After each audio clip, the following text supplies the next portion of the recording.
Frères et sœurs bien-aimés du Seigneur, nous nous retrouvons à ce troisième dimanche de Carême, comme tous les autres dimanches, pour l'écoute de la parole de Dieu. Cela est très important. Après nous être assis pour écouter le Seigneur, nous pouvons partir maintenant en mission durant toute la semaine. Eh bien, l'évangile d'aujourd'hui place le décor dès le début, dans le temps et dans l'espace. Dans le temps, il est dit, comme la Pâque juive approchait, nous voici. Chaque année, tout juif majeur doit se rendre à Jérusalem pour rendre grâce à Dieu. Puis, Jésus, comme tout juif, vient. Et il va au temple. Que se passe-t-il?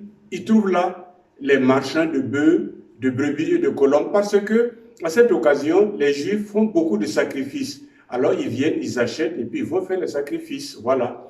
Et puis en même temps, la quête est faite pour le temple. Eh bien, voici les monneurs, les changeurs, s'il vous plaît, de monnaie qui sont là aussi. Alors, la monnaie de l'empereur ne convient pas à Dieu, alors il faut changer et prendre la monnaie des Juifs. Jésus arrive et renverse tout cela. Alors, vous comprenez? Il dit, enlevez tout cela d'ici.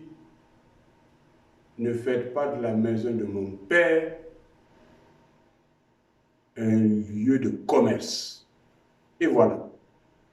Ici, on dirait, par rapport à l'évangile, t'es-tu correct, toi?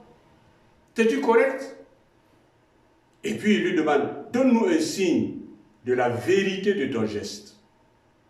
Alors Jésus dit, détruisez ce temple et en 3 jours, je le relèverai.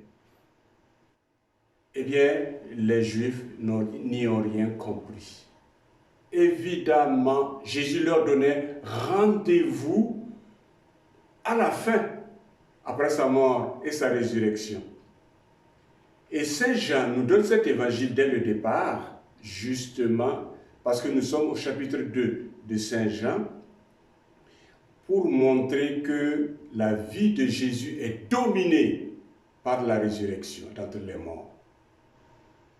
Voilà le critère que Jésus donne pour montrer aux Juifs que son geste est vrai et son geste vient de Dieu. Quand son Père le ressuscitera le 3e jour, eh bien, ils sauront qu'il est le Fils du Père et que le Père aime son Fils.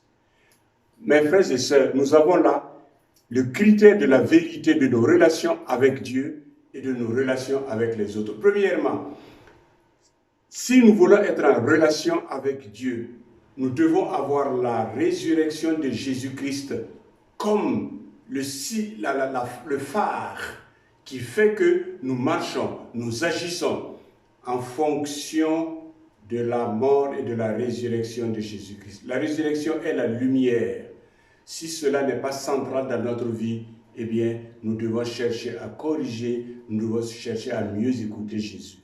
Avec les autres, si la résurrection qui est le signe de la vie ne préside pas à nos relations avec les autres, si nos paroles, si nos gestes, si nos projets vont créer la tristesse, la désolation et la mort, eh bien, nous ne sommes pas dans la vérité de l'évangile. Nous n'avons pas encore suffisamment écouté Jésus-Christ. Frères et sœurs, cet évangile nous pose la question de la vérité de nos relations avec Dieu et avec les autres.